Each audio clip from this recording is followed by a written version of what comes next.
season finale, which was episode 4, of course, season 1, it focused largely on Henry's home security technology, but also he covered some other areas such as cryptocurrency, which it looks like we have a few questions about that as well. So let's jump right into those. Cryptocurrency interests me. People say it's very volatile, but it seems no more volatile than the stock market. Is there any truth to this? This is certainly an interesting topic.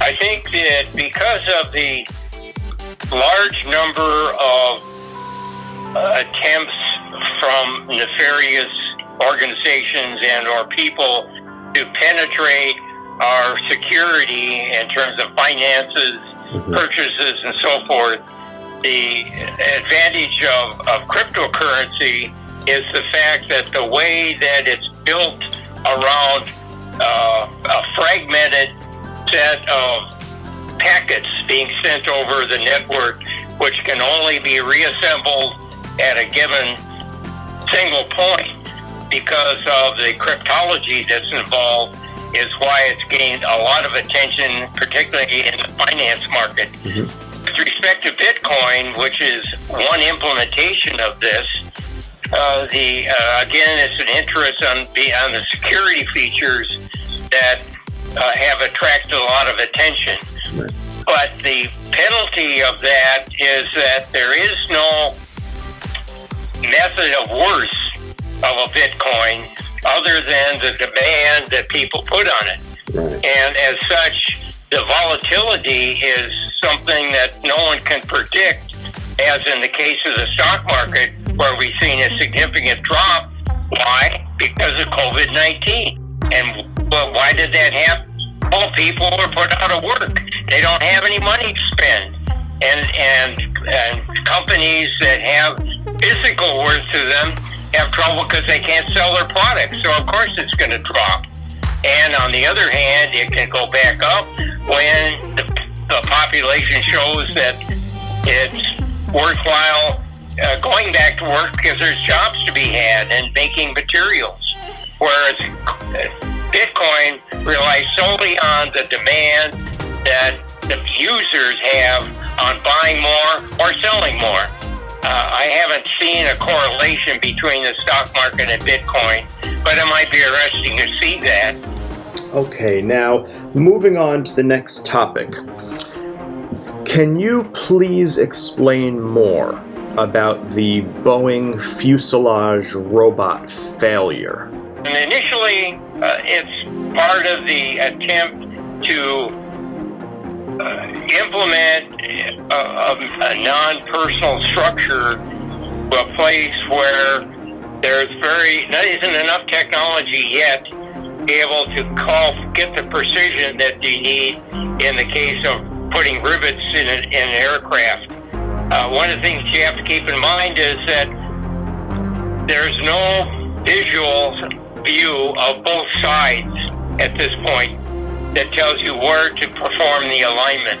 And if the external robot who is part of this team doesn't exactly line up to the best they can, or it probably does, where the rivets have to go, then if they're off a little bit, that may require that rivet to become loose, so they have to redo it. And it's that cost of redoing that at this point in time negated the advantage of having robots to put them in place to start with. So it was just slightly ahead of its time in this particular application. Okay. Obviously, Boeing uses robots in a lot of other places that don't require the same non-visual method of watching what's happening. Next question. I want a smart home like yours, but I don't even know where to begin. What is the best starting point, and where do I go from there? Well, as with anything that involves something that has a lot of segments to it, your best bet is to start someplace simple so you can see what's involved and what the cost to do it is. A simple thing would probably start with something like a company that has Ring, which has a doorbell and alarm lights and cameras as part of their structure. You can then do that rather cost effectively and get a feeling of what does that mean to you. You certainly don't need the total view right away of everything that's within your home necessarily, but you can go step by step trying to understand the pros and cons of each of these, whether you want to try and be the central controller yourself or you want to subjugate that to another outside company. You need to look at what's the cost of the devices, what is the cost to communicate with them. If you already have a computer with Wi-Fi and so forth, that's a good starting point. Most of these companies have devices that you can control that way. And as I said, there are other things you're going to maybe even forced to understand more of integration when you get your next car with all this integrated electronics with it that control through a phone or a display on your car. So you got to ask yourself, how much interaction do I want to have?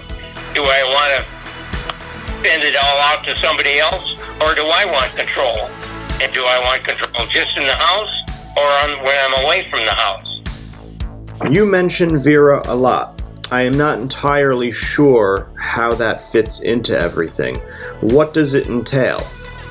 Yeah, GetVera.com is a service that lets you control and status devices and cameras within a single application, whether that's on your PC or it's on an iPhone or an Android phone.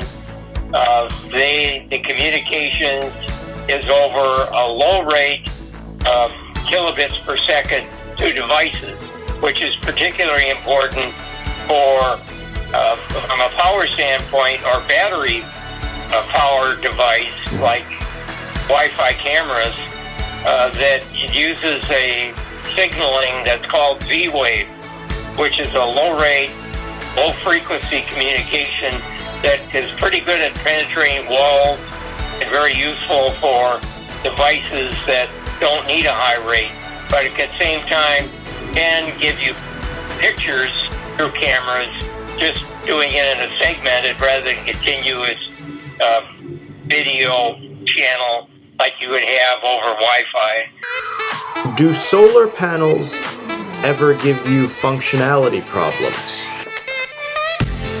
At this point, I can honestly say that the solar system, as installed, has not given me any problems other than the initial install. One of the seals wasn't adequate, so they did get water into the conduit, and that had to shut the system down. After they fixed the leak, I've been now using it for 10 years with no issues at all.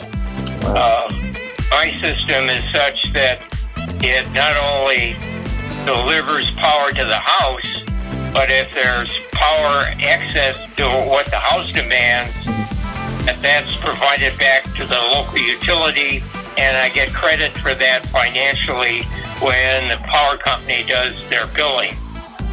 I don't have any outside battery backup to it, but that wasn't the purpose. The purpose is to reduce my electric demand in the home by an array which is non-polluting, and that's exactly what it does.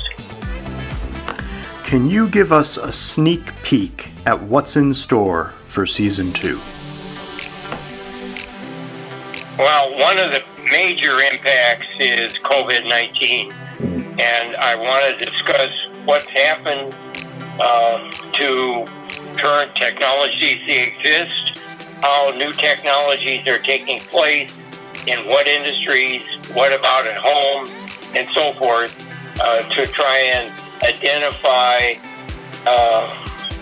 what's been artificially focused or new applications that have been identified as a result of this catastrophic effect on our society.